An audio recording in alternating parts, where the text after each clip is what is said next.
I give you a brief information about this session. Today, one of the most critical titles at present and future for net zero target geothermal energy, which is very big issue for 2050 climate goals. What is the role of geothermal energy, emission abatement, food safety, and emission trades, etc. This is multi-faceted issue. We are talking about very comprehensive subject. We have both national and international speakers. They will bring a very rich perspective. Now we would like to invite the Vice General Director of the Turkish Development and Investment Bank, Ms. Seçil Yıldız, to the stage to moderate the session. Welcome. We would like to invite our panelists.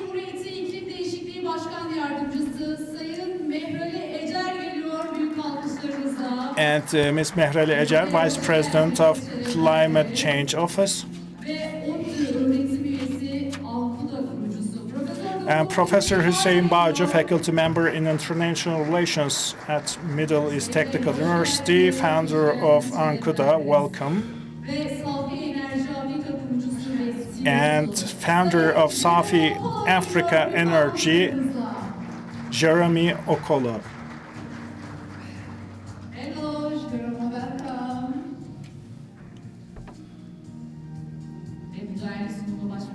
Yes, I'll leave you the stage. Thank you. Thank you. Thank you. Beautiful presentation. Hello, everybody, and it's a great feeling to be here. It's a great honor to be here with you today. Ömer Tosun, this proves you're a visionary. Congratulations. I mean, I've attended a lot of geothermal events like this in Iceland, Kenya, China, but I mean, such a crowd I've never seen. I mean, especially on such a day that we're discussing about agriculture, linkages to health and other sectors, you know, heating, whatever. Maybe the Chinese version was big, but this one is similar to the Chinese precedent. It's a great effort and it's a great vision. Well, congratulations and thank you once again. As a development financier of this nation, we are bound by the Ministry of Treasury and Finance, and there are international examples. We are looking for resources with agreeable terms from abroad, and geothermal power is so critical for us, just like it is for the World Bank. I mean, we brought in some $300 million. We couldn't use all the $300 million, by the way. And also something else that we do is this, as we call it, risk-sharing mechanism, whereby you share the load burden of the risks, which serves us to do. For example, you have the investors with a high capability of finding investors in such as those in the southern Anatolia, central Anatolia, the ones you have investors like in New Nevşehir, investors exploring geothermal sources. We are providing grants. We are serving as the intermediaries, and the grants come from the World Bank up to $4 million. For example, you explore the well, you couldn't find it, so 60%. Up to $4 million. If cannot, we will cover your expenses. I mean, for example, if you spend 10, let's say 4, whatever, I mean, you do the math, $4 million is whatever 60% it is. I mean, we cover, and the remaining a couple of $1 million, you will share that, and this is what we call risk sharing. But if your well is proven, then just like an insurance premium, you pay some 5% premium to the World Bank, which is an insurance against the risk, actually, and strongly recommend this. The fourth call has been made. I mean, many big investors are applying. Please, you also apply. I mean, if you don't find any geothermal down there, at least up to $4 million, you can get a reimbursement. So we have listened to a lot of beautiful addresses, Mehmet, Ömer, the vice president, etc., and everybody. I agree with what everybody said. Before I turn to my colleagues here, let's remember what they have said. I mean, we ranked the first in Europe, and globally we ranked the fourth in terms of geothermal. Global net zero from Paris Agreement. I mean, Iraq, Yemen, and Iran, Yemen, and Libya, the only non-signatories of the Paris Agreement. Trump wanted to step out. But I mean, it's still going to take. It's going to take about two years anyway. The Paris Agreement and net zero. We have our commitment. We have our NDC until 2053. We aim 2053 to achieve the goal of net zero. So within this framework, on the green energy side, we are taking significant steps. Availability is low, for example, base load is problematic, and until renewable is there, we'll be using thermal power plants. But I mean, imagine the last 2 days.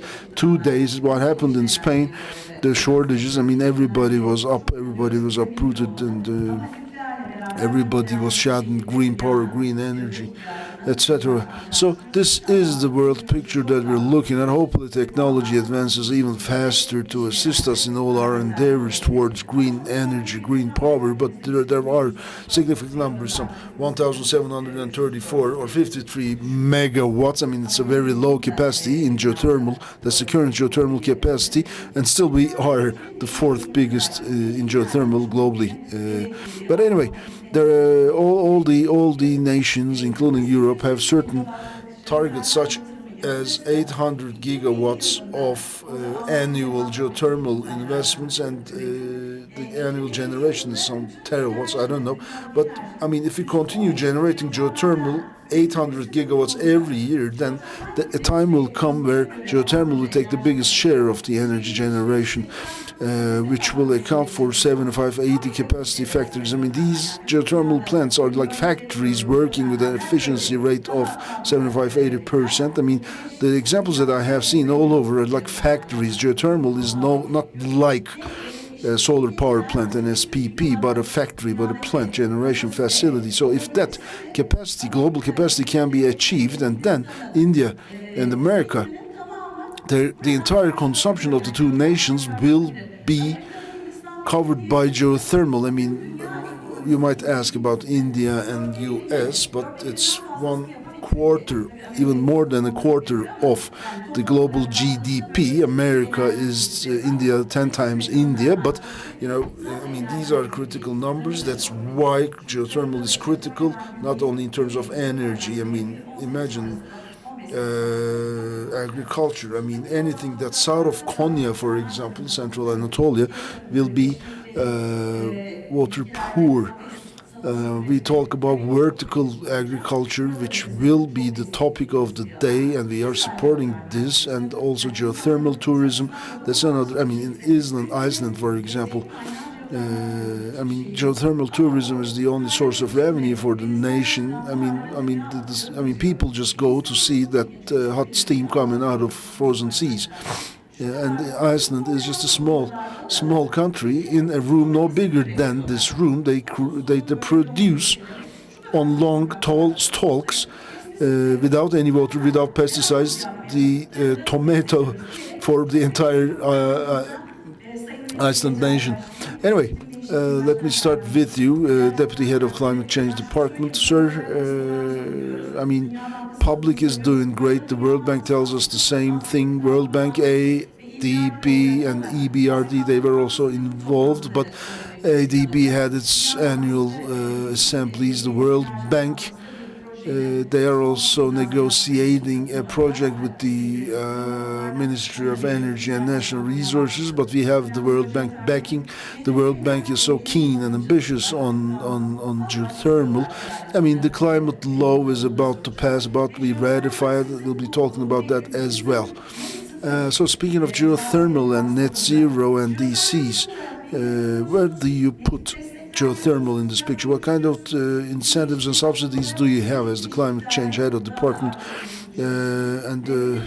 What do you have in your portfolio? And we even discussed them with you a while ago, and that was great. Geothermal is not about generation of power, but it's all with all the social aspects, social inclusiveness, local people, including local people as well. Geothermal are important in all these aspects as well. Thank you, Seçil.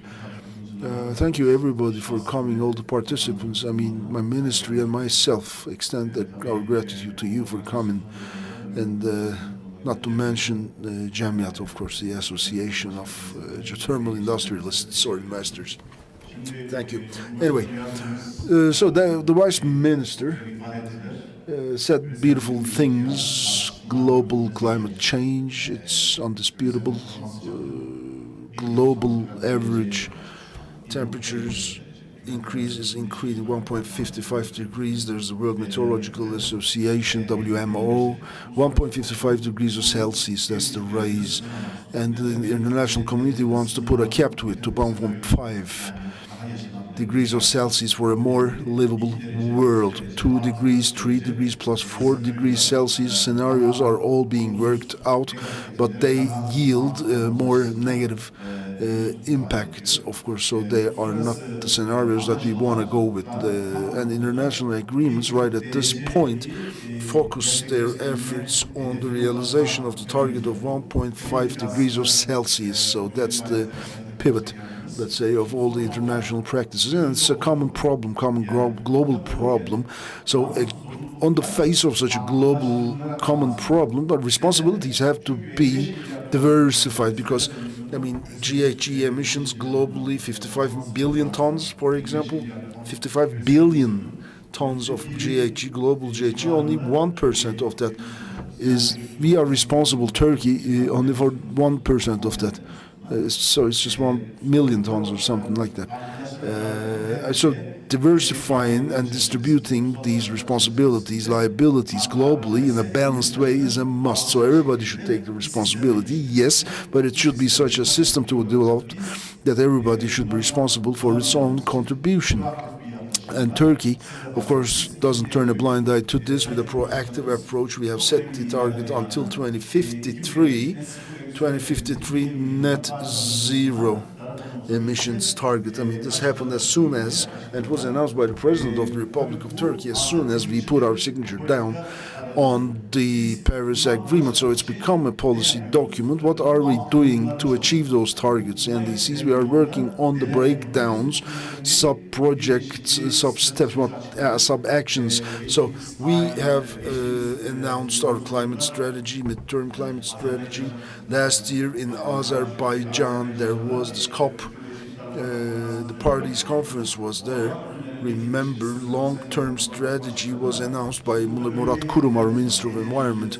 We got certain targets for Turkey, for industry, agriculture, in other sectors as well. I mean, two-thirds of these emissions come from the energy sector, meaning, in other words, fossil fuels, and that's the case globally. So this is also another finding or statistical fact that makes geothermal even more important. We have a lot of experts of the trade here, let's say the trade of geothermal, and I find what they're saying quite interesting, but we're combating climate change. Geothermal is a good weapon, strong weapon that we have. But as an environmental engineer myself, I can envisage some environmental and social related risks. We are trying to manage all those risks and estimate all those risks, of course. So moving on with this vision as a developing country, we have set our NDC, announced our NDT. There is an upward trend, and that upward going has a pace. A percentage of that will be reduced. That's our target and also our international responsibility. There is this international system, and that's what requires such an approach. Each and every country, within the borders of its capabilities, should take part in this fight and wage this global fight, starting from the individuals all the way to the international community. We are all parts and parcels of this effort. Our work is ongoing, including geothermal. looking for incentives, subsidies, and funding sources. So in the second round, I think I'll be speaking about those opportunities and our endeavors in that regard. Yeah, geothermally speaking, funding is of course great. I mean, how to find money and from where, that's another important issue. Now, Professor Hüseyin Bağcı, we all know him, the Master of Geopolitics, Master of Geothermal, and now we have the context in place. Where do you place geothermal and future of geothermal in Turkey's future? We have the Caucasus, we have the Azerbaijan, I mean, Nordic nations like Scandinavia, for example, Norway, Sweden, Finland, Denmark. I mean, they just, they can act as a single country. They can act as a single country and share their resources. And as the fourth country, biggest country in geothermal, can Turkey have a foothold in the Caucasus, in the MENA region, for example? Well, thank you. First and foremost, it's a great pleasure for me to be here with you guys. And Nevşehir, Ürgüp, and Uçhisar especially. I love this place, really. I mean, I go to spas, thermal spas.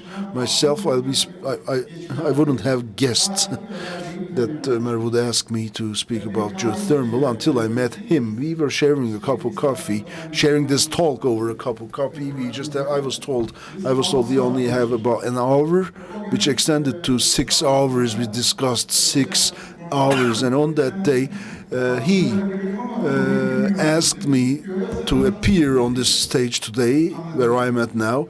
And I know the spas, I told him. I know the thermal spas, but I don't know geothermal, but he says, you'll pull it off. Anyway, I'll do my best. But thank you, everybody. Just like Ömer and his colleagues, you are the juggernauts, the pushing force. I'm speaking as a member of this nation. I mean, you are working to make a difference with geothermal power, and you believe in it, you know it. You know that it can create this change, geothermal power. I mean, you listen to all the previous speakers and addresses, including that of Mehmet Öğütçü, my colleague, my friend. Really, it was a realistic presentation, the one just before our session, and I am a representative of that school of realism. I recommend strongly that you read Mehmet Öğütçü's books, about Turkey, Turkey's energy trap, and how Turkey can crawl out of this trap, etc. I've read all his books. Whatever he says, I listen to him. Anyway, at least you got me as a loyal reader. Well, back to the question. But before coming back to the question, if you allow me, I would like to, draw a picture from an academic perspective. So, first things first. One, let's start. It was Scottish, and now it's a U.S. Niall Ferguson, Doomsday. That's a historian. Doomsday. It was translated into Turkish as a Judgment Day. Anyway, the book is entitled Doomsday, Ferguson's book, because Doomsday, when we say Doomsday, he was referring to energy, referring to power. That book was telling about power, that was about energy, and touching upon issues that the previous speaker has touched upon. Energy, misuse of energy, and the scenarios in the event of misuse of energy in the 21st century, extending into politics and how politicians might misuse or turn a blind eye on these issues, whereby they should have acted otherwise. Politicians should be so ambitious about energy-related issues. And this book by Ferguson, Doomsday, is so critical also in the sense that, including geothermal, the global energy demand and Turkey's energy demand is increasing each and every day in tandem with the increasing Turkish population, and our energy demand is increasing because we are becoming a modernized society, which translates into increased energy requirements. And there were other examples by Mehmet. What happened in Spain, what happened in Portugal are like warning bells for us. I mean, Turkey shifting toward green energy, whatever, nuclear power is something else. Turkey is also endeavoring in that field, but that's something else. This is just to diversify power resources, but geothermal in such a picture, although it looks minimal, but as the English say, I mean, small is beautiful, yeah, but it's also of critical importance, I believe, not just beautiful. And as regards geothermal, I believe just geothermal is small, but it's beautiful and critical, yeah. Turkey having a foothold in Caucasus, in the MENA region, etc., etc. And when you refer to Scandinavia, to Nordic countries, I mean, they don't have sun. Of course, they will share. We are selling sun. We are selling power. They come. They just get their vitamin D as tourists and they leave. We have that chance, and we are a lucky nation, just like sitting, like a beggar. Like a beggar sitting on top a chest of gold, you know, and we have to change it. This requires mad politicians, mad investors, mad people determined to do this. So that was one. Secondly, there's a definition. If God is gold, Daniel Yergin is the prophet.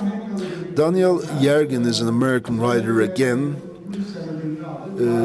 with the Pulitzer Award, with his book on price, telling about oil, and last book was Quest. So which nations have what amount of energy and how they will be using that in the 21st century, and again translated into Turkish. I contributed to that on a TV show. I referred to the last map by Daniel Yergin. I referred to the book in English, and I said it's a critical book. And the Pegasus Publishing House was watching it, and they called me. He asked me about the book, and he asked me whether or not that book was important. I said, yeah, why don't you translate it? And I put the preface to the book, and Ömer, I mean, it's all because of you. We were just going to have a cup of coffee, started discussing about geothermal, and as a spa enthusiast, look where I'm at now. But energy is an issue. It's critical for nations' future. Safety, or trust, confidence. These are the keywords. Yeah, I mean, those are the keywords to attract investment, for example, and domination of powers. That, yeah, and I agree with that term. Thanks, Donald Trump. He took office once again. I mean, if Kamala Harris had won the elections, we'd be discussing about human rights, etc., etc. But now with Trump, we're discussing about energy, etc., Panama, whatever. I mean, Trump is like a rolling thunder, you know. But thankfully, he created a lot of jobs, job opportunities. But I mean, jokes aside, he forces us with his presence and with his approach to think, to ponder. Oil producer of the world, U.S., for example, they're selling it to the rest of the world. They're selling to the rest of the world all the natural gas and everything. And I believe the EU is taking the brunt. Europa is left alone to ponder over its own troubles.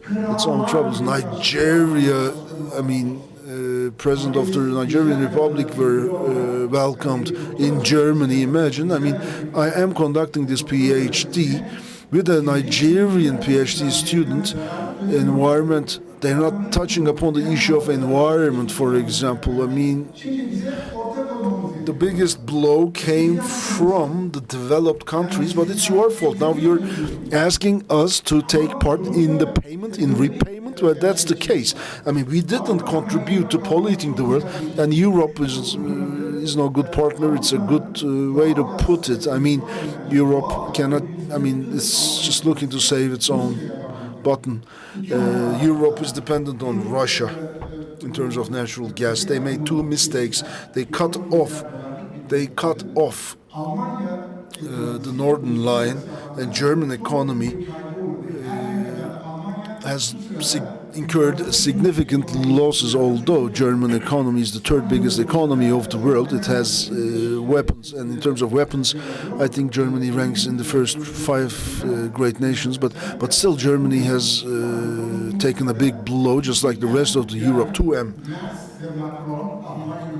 Merz and Macron, the two M's, the two heads of state, are meeting today to discuss issues pertaining to what Europe will do to pull out of this. And we will see on TV what they have discussed, what the issues were discussed. But anyway, at the end of the day, Europe for now focuses mostly on safety and security, and the US-EU relations are deteriorating, which is preventable, but there's only one thing that can stop this. Europe will need energy, hence the importance placed on Turkey, and that's why I believe Turkey should rectify and iron out its relations with the EU. There are certain steps, visas, etc., because Europe won't be secure without Turkey in the game. I said four nations. Four nations for now are critical for Europe's security: US, UK, Turkey and Russia. Those are the four nations that are critical for Europe's security. None of those nations are members of the EU. So speaking of EU and energy, we have seen previously, unfortunately we didn't have here Rydberg Frieger, a German colleague of ours, were also invited, couldn't make it, but Günther Oettinger, the energy commissioner of the EU, they have shown us, as regards COVID and power, EU does not pursue a common policy for COVID, for power.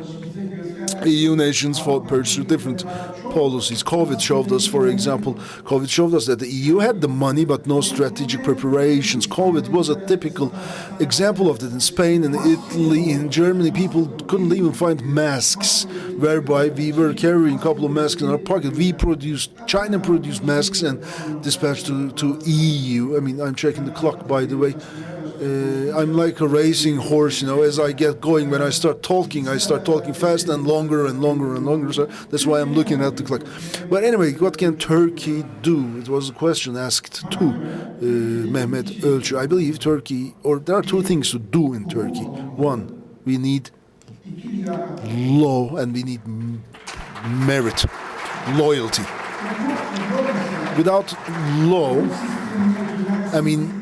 when people don't have confidence in your justice system, you won't get investments. That's the rule of thumb in the universe.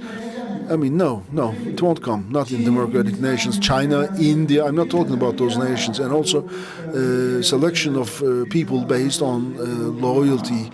We are eroding our system in many ways, but it's even more dangerous if we start eroding the system in energy. So in 21st century, just like Mehmet Ölçü puts it down, Mehmet summarizes this in 14 bullets in his books. What we see in his book is that Turkey is one of the youngest nations with a younger population. Damat Ibrahim Pasha, we in this hotel, that's the name of the dessert. Those desserts, make you feel fidgety, you feel like, dancing and all those things. That's why we have a younger population with all the Turkish delights. That's why I'm saying we have a young nation. Our median age is 27. In Europe it's 42. So we should focus our efforts also on our youth, put bigger targets, give them better training to keep them here. Otherwise they're fleeing away. So that's why I say confidence. Distinguished friends, dear friends, energy is about the nation's future. It's about the nature's survival. I was discussing this with a Dutch MP in the Metu University. And that was a lady, and I told her that you're stealing your young power. She said, yes, if that was so normal, but aren't you ashamed? But we need them, she said. We need your young population. This is our demographic advantage, right? And how are we going to use that? We are sending out our most valuable human resources. We want to bring them back, and that requires certain policies. With the Ministry of Defense, with Murat Bayar, my friend, we were discussing, and we worked for 4 years in the time during the office of previous Minister of Defense. We carried out some exploration work, and in Turkey, we have a lot of, not in Turkey, all over, Turks are everywhere. We have everything. We have everything. That just we cannot just orchestrate them. We have everything we need. I mean, whenever in the world you have some Turkish population, you have a Turkish problem there. Wherever we go, we try to do things. I mean, people like Ömer, for example, he comes from London. We know to go. I mean, just give us one chance. We will just go like nomadic tribes, and we got the knowledge, we got everything. We have to cherish this, we have to protect this and support this. And as professors, that's what we are trying to do with our students, select the best students and not send them away, unlike what we're doing now. Okay, I agree, as I close, I agree with Mehmet. The current system is good, but it's not working well. In order for us to be able to do something good, and we do good things, we build cars, for example. I mean, it's good to do that, but if you don't have your power, electrical power, if you don't have any oil, then who cares about the cars that you produce? Now, we've been looking towards the West so far, and should we turn our looks at China, for example, India, to developing nations where important steps are taken there. I'm sorry if I'm overstaying my welcome in terms of, but I was discussing with the ambassador, the lady, his ear also, our ambassador to India, or the Indian ambassador to Turkey. That's not clear. I was discussing with the Indian ambassador to Turkey, and told me in India, it was the Indian ambassador to Turkey. In India, he told me, I mean, he was talking about millions and millions of people from the bottom to top, the poorest to the richest, they all believe to the future and leadership of India.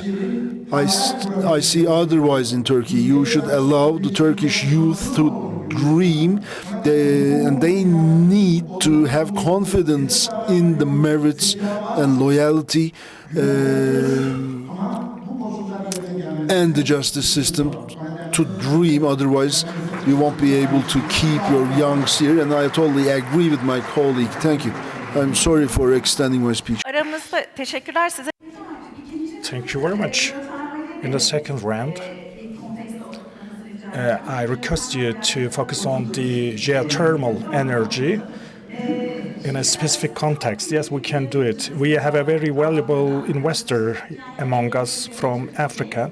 Kenya, Indonesia, and Turkey are three fastest growing countries. The installed capacities are still small, but Kenya has very magnificent works, and they actually do a great job through public-private partnerships. He is actually the founder of an energy power station. He is also CEO of this power station. He may bring a perspective of investors, what kind of problems, what types of experiences you had actually. Over to you. Efendim? Thank you very much for that. No. Just a minute. Just a minute. It's coming. Birazdan vereyim. Thank you very much for that kind introduction, and I'm really pleased to be here. Thank you very much for inviting me, the association.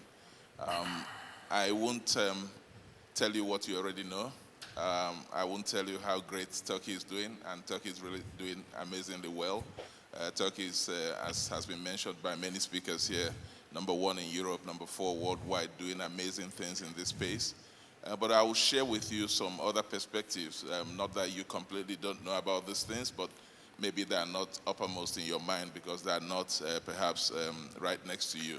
So initially, I want to talk about a country that's similar to Turkey in some ways, but in some very important ways, slightly different from Turkey in this geothermal journey. So I would like to describe the situation in Kenya today. So in Kenya today, renewable energy accounts for 91% of the energy mix. If you compare that to Turkey, Turkey is about 40% renewable energy, But within the 91% in Kenya, geothermal energy accounts for 47%. The similar number in Turkey is 3.2%. Now, Turkey is widely, richly, deeply endowed, especially in Western Anatolia and in some other regions that have been proven to have very, very substantial geothermal resources. Why does Turkey need to push up its geothermal contribution to the energy mix? As Mehmet has already said, the wind energy industry in Turkey is generating about 11 gigawatts compared to 1.7 gigawatts for the geothermal. But geothermal energy has, in addition to being more or less completely carbon-free, has some very, very interesting and fundamentally different characteristics from wind and solar. In addition to being a renewable source of energy, geothermal provides you with baseload. The high availability factor of nearly 90% essentially gives you baseload. Baseload, the kind of baseload you get from nuclear power, the kind of baseload you get from, again, hydropower, the kind of baseload you get from, in the olden days, people would say coal industry. But baseload is important because baseload removes intermittency, which is what caused the crisis in Spain about 1 or 2 weeks ago. When you have a high level of intermittency, for example, if you have a very high contribution of wind and solar in your energy mix, and suddenly that resource goes down in a way that's probably not been predicted by the software makers who develop the software for the grid might go into an uncontrolled reaction that might lead to a total collapse of energy transmission on the grid. And so Turkey, as a matter of grid reliability, needs to push up geothermal energy as part of its journey to renewable energy and as part of a conscious effort to make the energy system in Turkey more resilient. There is another reason why you also need to develop your geothermal resources. The geothermal resources, in addition to being baseload, are completely independent of geopolitical forces. So somebody turning off a gas pipeline thousands of kilometers away might not have that much of effect on you.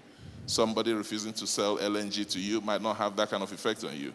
And so Turkey needs to develop its local industry, especially given that Turkey also is a producer of the technologies in this sector. The Turkish industry for making cryogenic equipment has been known for at least 25 years. Turkey supplies a lot of cryogenic equipment for the LNG business, and this technology can easily be adapted to work in the high temperature environment of geothermal power. But let me mention what Kenya has done in order to be different and in order to be a little bit more successful than Turkey. First of all, Kenya learned from other markets in very interesting ways. The country of Nigeria is not a country that many people think is a source of very, very clever politics or very clever policies. But Nigeria did something very interesting when Nigeria was trying to develop deep offshore, and especially the area called the Joint Development Zone, which is the area bounded by Nigeria, Cameroon, and Equatorial Guinea.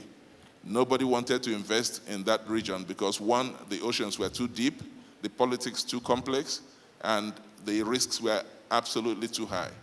And those are not the kind of risks you want private sector investors to bear.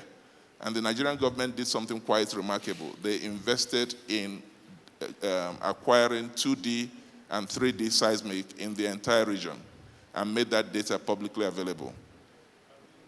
And that type of investment is a conscious production of public goods that then spurs the investment in an industry that then allows the country to earn back the money that they've invested. And as a matter of just a note, the Nigerian government subsequently made over $500 million profit on licensing the data that it created. So not only did it create a new industry, it also made a profit on investing in that particular industry. So in Kenya is doing exactly the same thing as Turkey, acquiring large volumes of geophysical, geochemical, magnetometry, and geological data across a wide expanse. And the recommendation that I might share with the industry here is Turkey is doing a phenomenal job of private sector companies going in and making that investment. But that investment is way too risky for the normal investor who wants to invest in a generating asset. An investor who wants to invest in a generating asset has other attractive investments where the risks are not as high in terms of finding the right location, drilling the right test well, and producing reliable volumes and temperatures of steam and hot water over a long period of 25 to 35 years. Those circumstances are way too complex for most investors sitting in New York, in London, or in Frankfurt to handle on a regular basis. They can't do it on a one-off basis, but this is not the most attractive investment in terms of developing a productive capacity in the energy sector. Another thing that Kenya has done is Kenya is way more successful in the 5 to 15 megawatt range of geothermal production. Turkey is very, very successful in the bigger plants, but Turkey hasn't been very successful in the small ones. And the reason for that, again, is in order to set up a 5 megawatt geothermal plant, you can't afford to pay lawyers in London $1 million to do all the legals. You can't afford to have the normal investment banks going through all the paperwork, going through your data rooms, doing all the regular things they have to do on this type of investment. So you need different approaches in terms of, one, how do you quantify the risk? I've spoken about the government being interested and involved in wide area geophysical and geochemical studies. The second thing you need to do is to create new flexible financial mechanisms that invest in the development stage. Those funds invest in when somebody says, I have data, I want to see whether I can put a skid-mounted or container-mounted generating plant in order to produce power for this farm or for this resort or for this spa or for this, very, very small productive capacity, maybe an agro-processing bunch of industries that need under 5 megawatts of power. You need to be able to go to that fund, borrow something like $500,000 or less, and do your development. Those funds are high risk and high reward, but they cash out at financial close. And then once you have reached financial close, you've quantified the investment, you've developed the project, then a different kind of investor then comes in to invest in the construction phase. And then, of course, when you've constructed the power plant, then other investors might come out to buy them out and then invest to hold that particular asset. And that's what's going on in Kenya. And if you look at the nature of the investments by companies in Kenya, I think you will see that that is the way they've managed to achieve small-scale investments in this particular sector. Finally, I want to talk about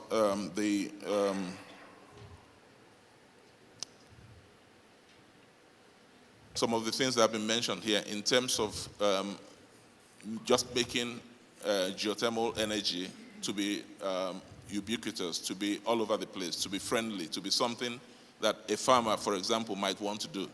So again, if you traveled through Iceland, like I've done north to south, east to west of Iceland, you'll see in the middle of nowhere, you'll see steam coming out of the farm. And that is usually a farmer has tapped into a geothermal source and is producing 700 kilowatts. That's enough for his farm and his family and the initial processing, for example, just cooling down the milk or freezing something that he needs to freeze or drying something that he needs to dry. But across Iceland, having such small-scale geothermal facilities is no longer something that is worthy of even the local newspaper. It's been made so common and so available and so accessible that this is now a matter of course. People just do that. And if you want to look at models in Europe that work very well, Iceland and Germany are, again, countries that invest in wide area studies in order to de-risk the investments in the sector. So I've spent this first question talking to you about how do you de-risk the entire industry, how do you de-risk, especially the small-scale end of the business? And then hopefully in the next question, I'll talk to you about some other kind of risks. Thank you. Çok teşekkürler. 5 megawattlık küçük Yes, 5 megawatt geothermals. You may have some internal discussions during the breaks about that issue, but in terms of the grids in Turkey, the situation is very different.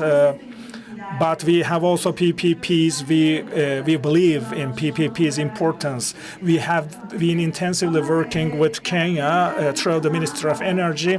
Dynamics are pretty different, but for those who want to make small investments, that these are very important hints you shared.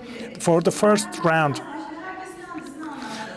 we completed this. Everyone introduced himself and perspective about the situation in the world and within the scope of the master plans.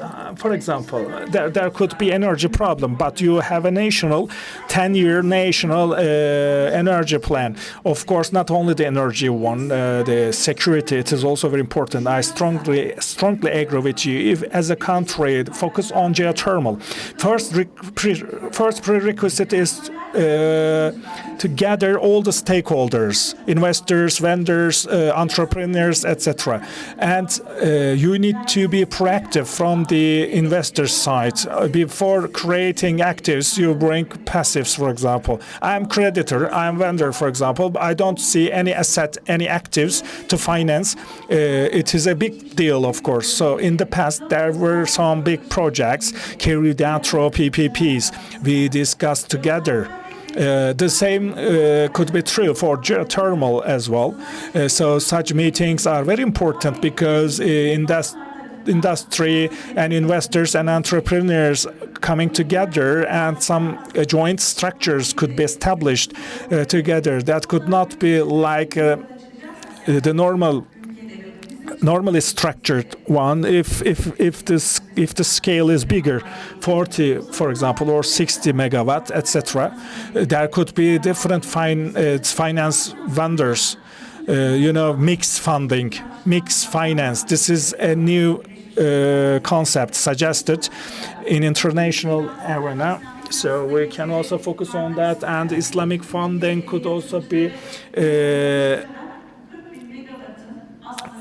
brought to country, then we can easily finance 40 megawatt. That is not that difficult. So risk sharing is very important, as Jeremy mentioned. Please find us, come to us.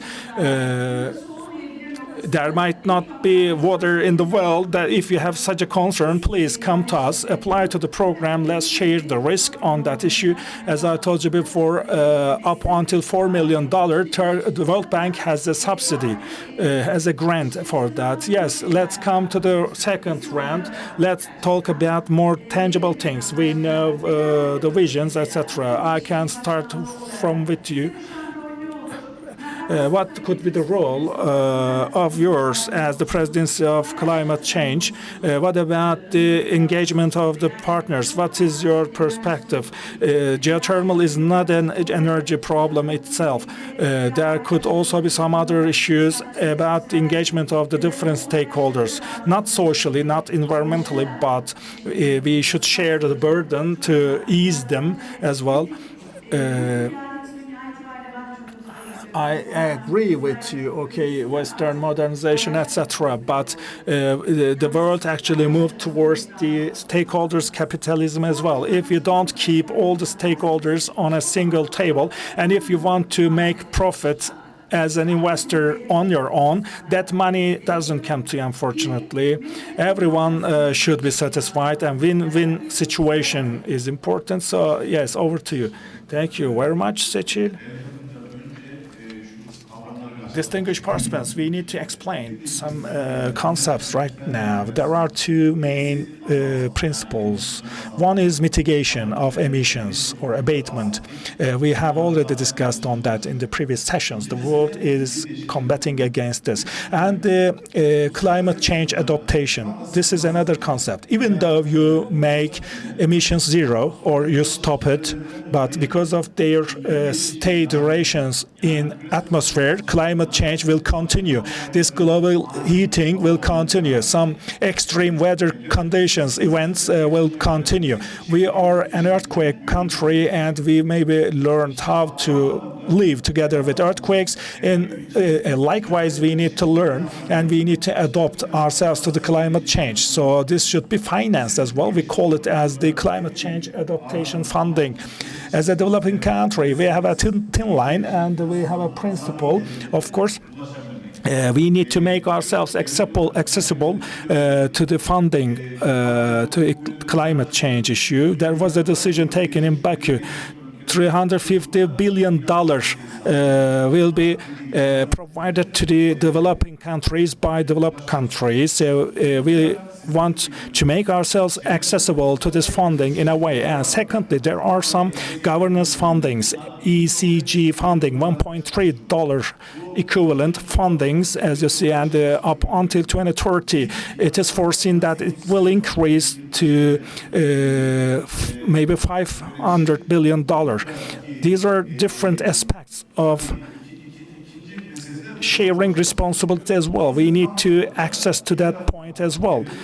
On the one side, as government, we are negotiating on these issues, and we need to regulate some arrangements. We need to make some arrangements to make this process easier. So we prepared a green taxonomy. What's that mean? Can we make an investment socially, environmentally, economically sustainable? This is an important aspect because investment and different pillars are coming together. So we take the European taxonomy as an example. We drafted this ESG funding so that we can take the advantage of the financing economy. It will pave the way for that. It will give more opportunities to us. Seçil has already mentioned about that issue as a worker, as an expert of an international investment organization. You take your share, and our investors, for example, come to you, apply to your program, and you can make use of that funding. If we can make it as transparent as possible, and if we can make it accessible and systematic for you, we can all reach it in an easier way. There are three primary principles over there.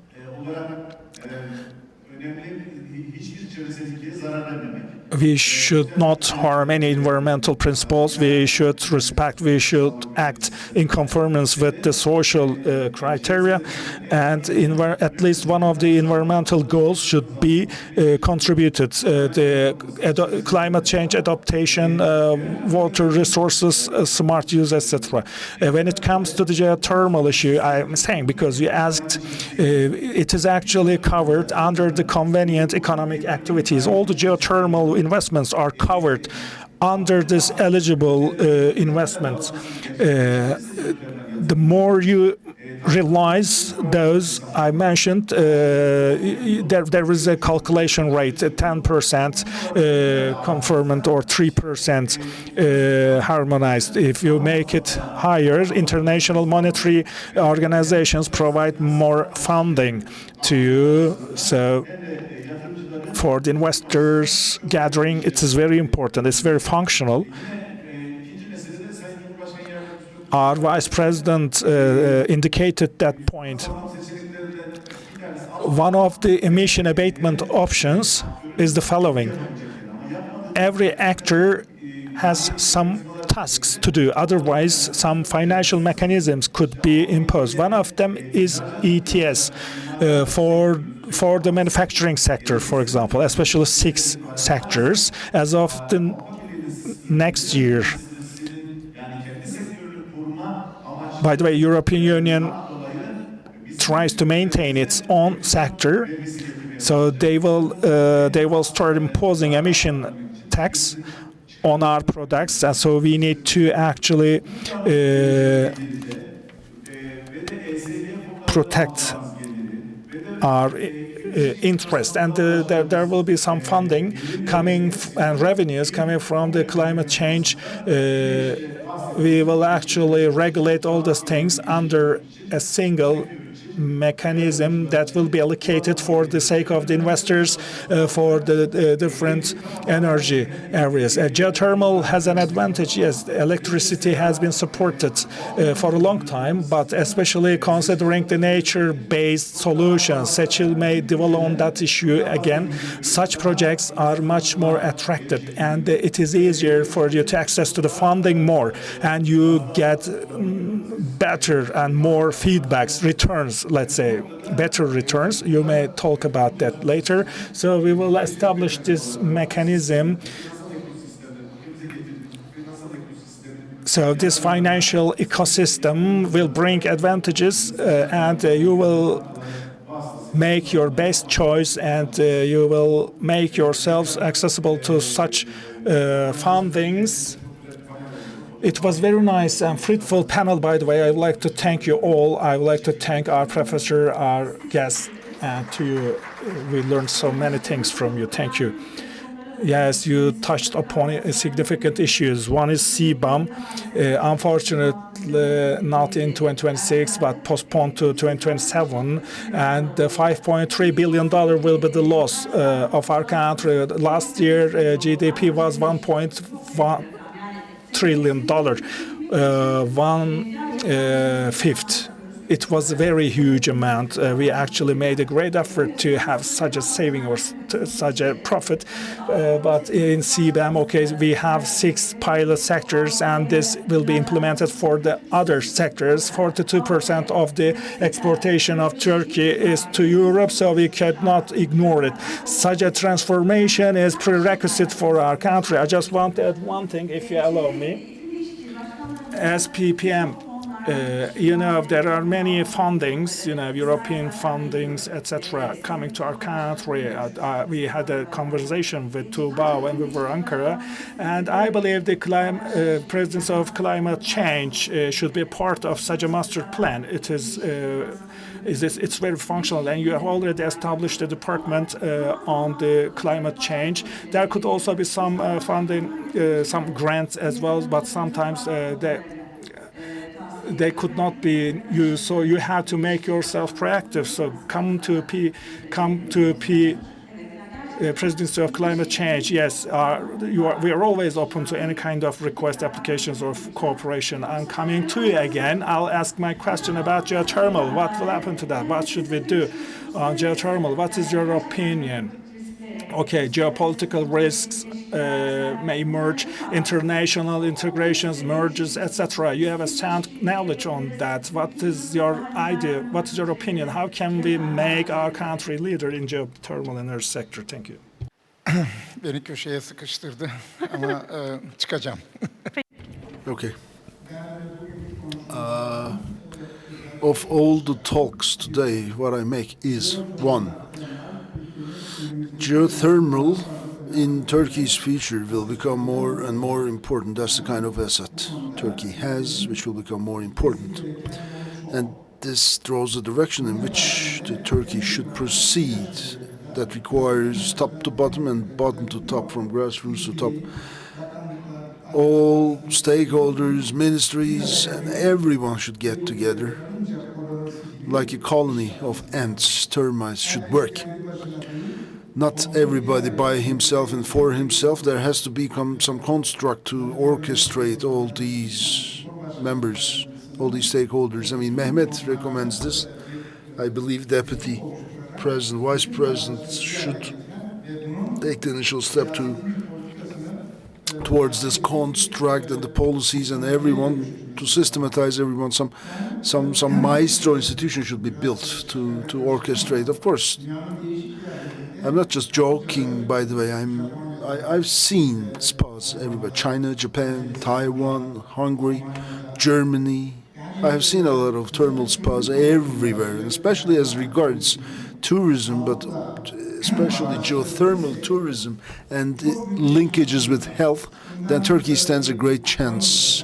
I mean, just 10 years ago, Ministry of Health I mean, there was these talks ongoing with the UK representatives, sweet talks it was called.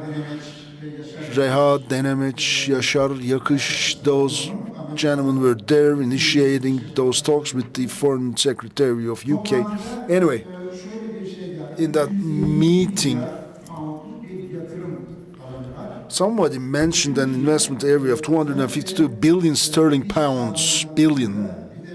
I mean, this is for health tourism.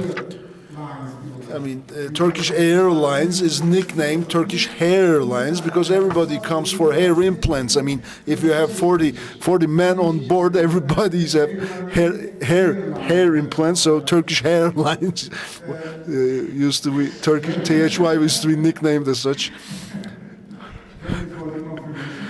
Yeah, we get your confirmation. I think the translation's working. Thank you for that.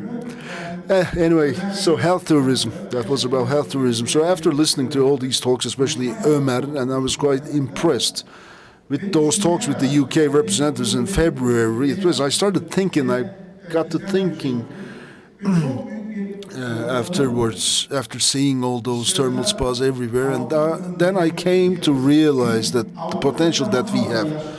In Europe, for example, there will be a lot, the older elderly population, hence their health issues will increase. What are we sending to Europe now? We send our young nurses, young doctors, young students.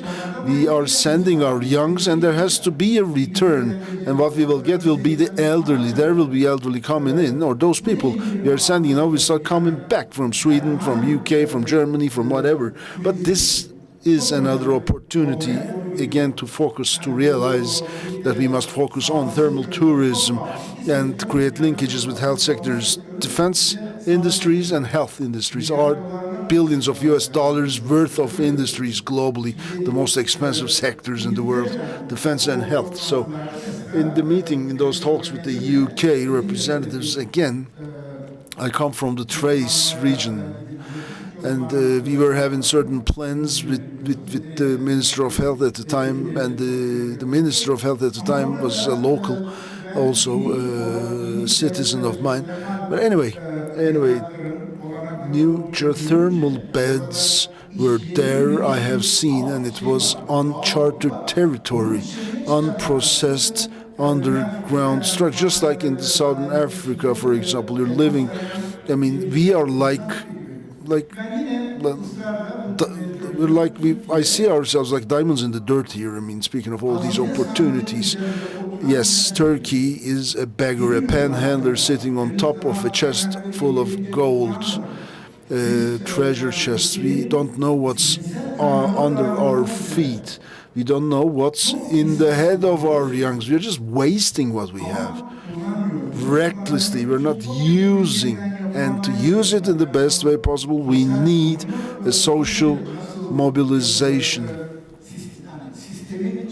What the system requires socially, we should sort that out. And the system, we have justice, politics, and everything should create confidence. I mean, allow me to give this example. In the Vienna Academy of Diplomacy, I was addressing the crowd. I was the last to speak. Former Defense Minister of France, Jeffrey Hoon, Tony Blair's Minister of Defense, the Polish Minister of Defense were there, Mr. Bolch, now he's a senator. Former Austrian Defense Minister Werner Elfazer-Habend and the Chief of Staff of Austria were there, and I was the last speaker after all these figures speaking about Turkey, international global strategies, whatever, the geopolitics, yeah, and the applause. Yes, I mean, international, there was a lot of foreigners, of course. Anyway, I was honored there, and I was happy because of that talk, because I got a lot of applause. The French former Minister of Defense, Jacques Delors, he said, Hussein, it was quite a patriotic speech. He said, he said, congratulations, and I relaxed it a little, but there's a little issue, he said. I said, what? He said to me, this. your country does not instill trust in others. Yeah, I mean, beautiful words, lip service, what's the benefit? What do you plan to achieve with those talks, with the beautiful eloquent words? I mean, that's why I'm here. That's why I'm here to tell you that confidence in Turkey can be created, regenerated. It was 2021. In Turkey,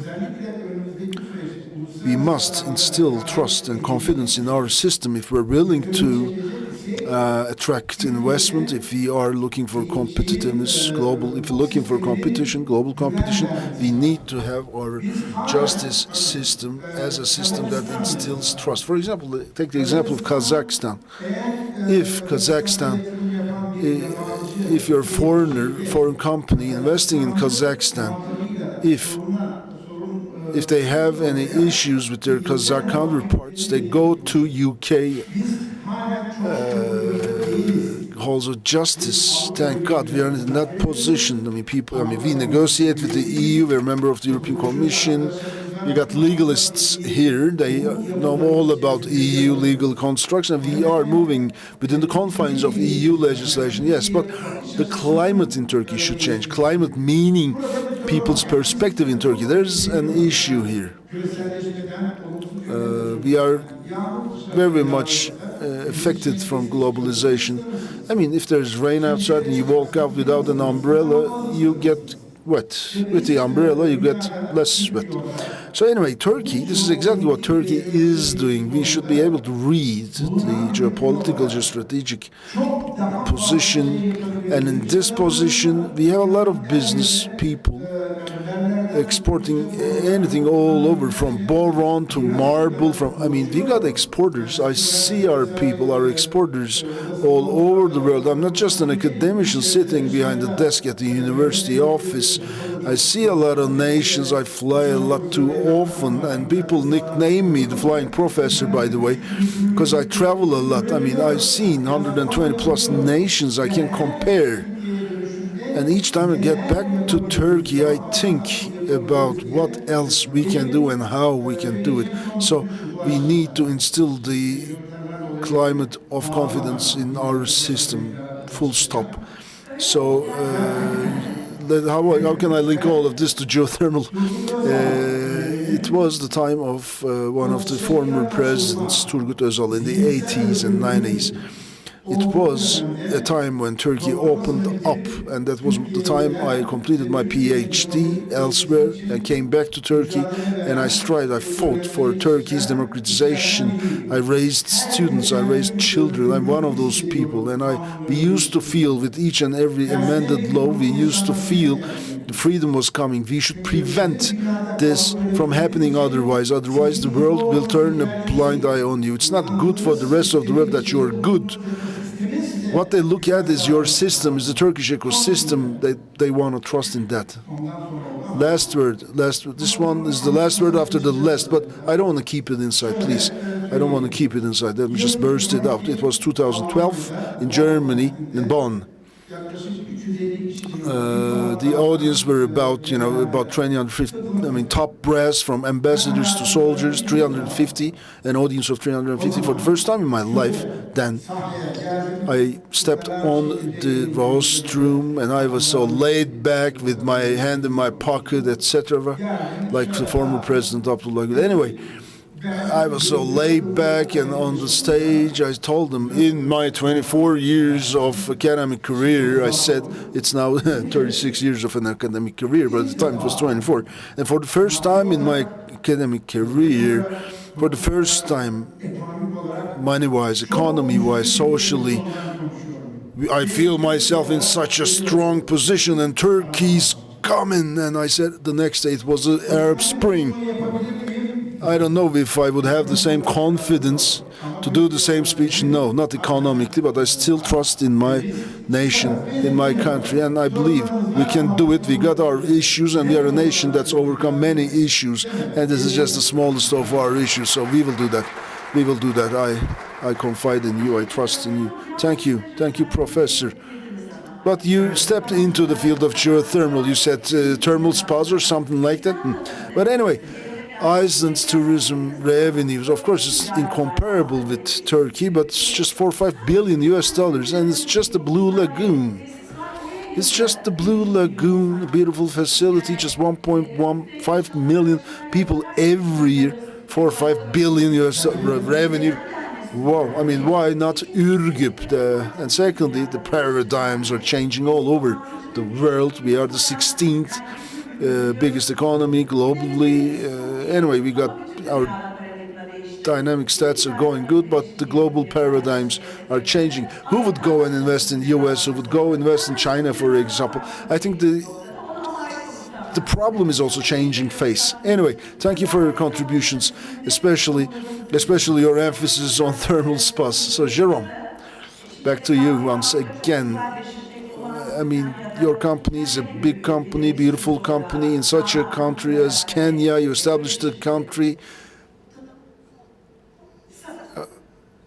That was a warning time-wise. Anyway, we are overstaying our time. Anyway, so you established this beautiful company, and as at the head of that company, what do you recommend for Turkish investors, small investors in the agriculture sector, in tourism, in health, in geothermal? What has Kenya done? What have you done in Kenya? Please, just could you give us a couple of lessons to draw, some takeaway messages? Thank you very much again, Sachi. I just want to ask a very quick question. Does anybody in the hall know what's the thing in common between onshore wind energy in the UK and international oil companies' onshore oil and gas exploration in Nigeria? Any hands up? Okay, second question, quick one. I'm sure there'll be hands up.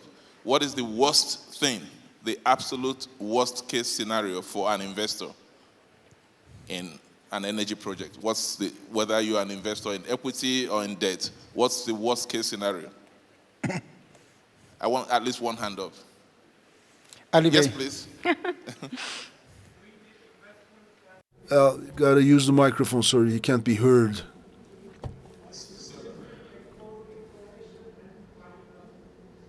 Yeah, I think he's saying exploring and finding nothing. Thank you very much. Thank you so much. Okay, thank you for that answer. Thank you for that answer. Okay, let me quickly... Just a minute, he will say something in Turkish first. Okay, let me say that in Turkish. Yeah, an exploration well, dry well. That would be the worst case scenario, and that's worst case scenario because I mean there's an investment made. The investment should have a return ROI of 1.5 whatever, but it might be zero in this case. So that's the worst case scenario, I'd say. Thank you very, very much. That's a very good answer. But I'll just now say what I wanted to say in terms of what are the most important things I want to share with the investors in the room with regards to investment in this sector. In order to invest in infrastructure, in order to invest in something that lasts 10, 15, 20, 35 years, you at least need 3 licenses. You need the political license, which is normally issued by the government. You need the financial license, which is usually issued by your investors when they do their calculations and check the NPV of the project, the IRR, the hurdle rate, the reliability of future revenues, and all the things they do. And they look at the team that's trying to borrow money, their track record, and all the other things. And you may get the financial license. There is a third kind of license which people don't talk about, or which is equally important and which might lead, if not handled very well, to catastrophic losses. And that is the social license, the license to operate. In the UK today, you can't build onshore wind. Everybody knows it's good to have, it would be nice to invest in, but the social license has disappeared. The people of the UK don't want it. The government of the UK wants it. People want to finance it, but there's no social license to build them. In Nigeria today, the international oil companies have 0 social license to do any more exploration or production. And in fact, it goes worse than that. So the answer that I was looking for, which is near to the answer that I was given, is The worst thing that can happen to an equity investor is when your equity disappears. Just disappears, gone. And the worst thing that can happen to a debt investor is when your debt is, they call it impaired, if it's a little bit, and if it goes beyond impaired, it goes distressed. Essentially, you're not getting the money back.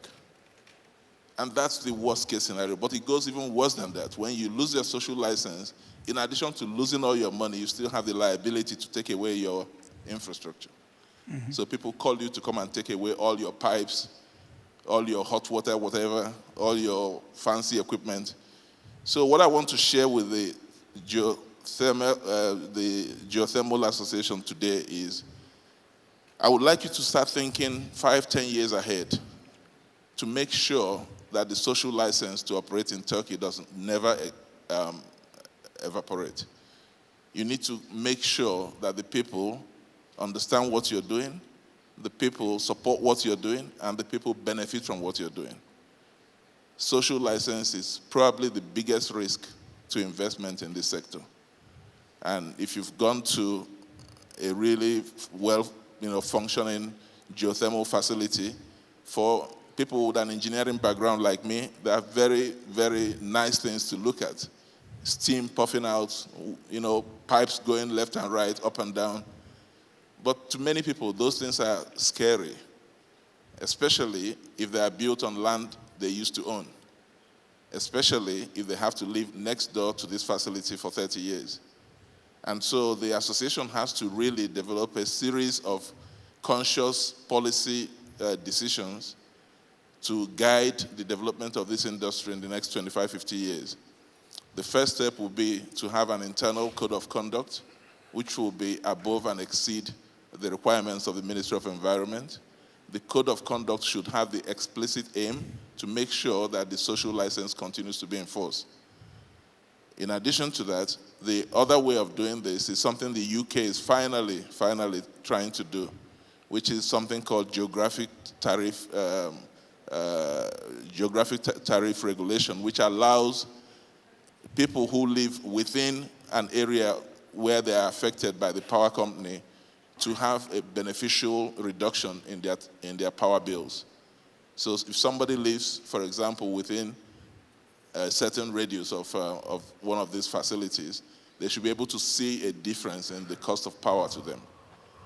If somebody lives within a certain radius of these industries, they may not need to have the solar heaters that we see on the roofs. They may get hot water for a very, very low cost, for example, for their domestic use and also for certain levels of business use. But most importantly, there are also ways to consciously create industries that become part of the ecosystem that depend on the hot water, that then generate additional businesses, additional revenue, and additional reasons to remain in the region for people who have been displaced by these projects. And so that the best way to get social buy-in is for a man and woman to see in their children people who will set up businesses using the facilities provided by the geothermal plant in the next 10, 15, 20 years. That way they would defend that industry, they would defend the plant, and they would defend your investment. Excuse me, can you please put the microphone okay, close to your... I'm so sorry. Okay. Thank you. I hope you heard most of what I said. Okay, thank you. So the final thing I want to say is that if all of that is done very well, then as Professor Hussein said, not just the investors in the room and not just the engineers in your offices, but all of Turkey will be full supporters of this industry, and they will finally realize the gold that has been underground, and that gold will be on the surface, and everybody will benefit from that gold. Thank you. Çok teşekkür ediyorum değerli. Thank you, distinguished panelists. Thank you for the beautiful addresses, and so interesting it was. I will be on your skirt, following you to discuss what we can do. But we have lunch, by the way. Thank you for coming. Thank you, Ömer and Cemiyat, for this beautiful organization. The financiers are ready. The climate change department is ready to regulate. and the professors are ready to create policies, and our foreign friends like Jerome are here to share their experiences and knowledge. Thank you everybody, thank you. Net zero target and geothermal, that was the topic of this discussion. Now, another occasion to see the obsidian once again, the black stone. The team members will give you the presents.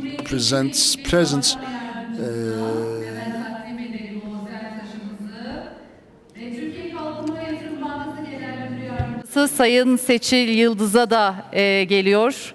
O meşhur taşımız. Çok özel bir taş. Teşekkür ederiz. Ben önce sizlere vereyim. Ve Sayın Jerome Okolo, Safi Enerji Afrika kurucusu ve CEO'suna da o meşhur taşımızı hediye ediyoruz, takdim ediyoruz efendim. Seçil Hanım'a da hemen verelim ve bir fotoğraf karesiyle de ölümsüzleştirelim.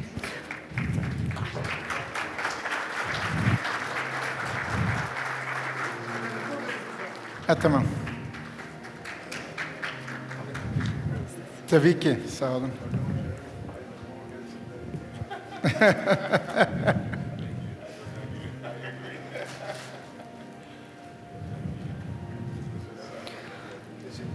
Çok teşekkürler. Çok sağ olun. Ağzınıza sağlık.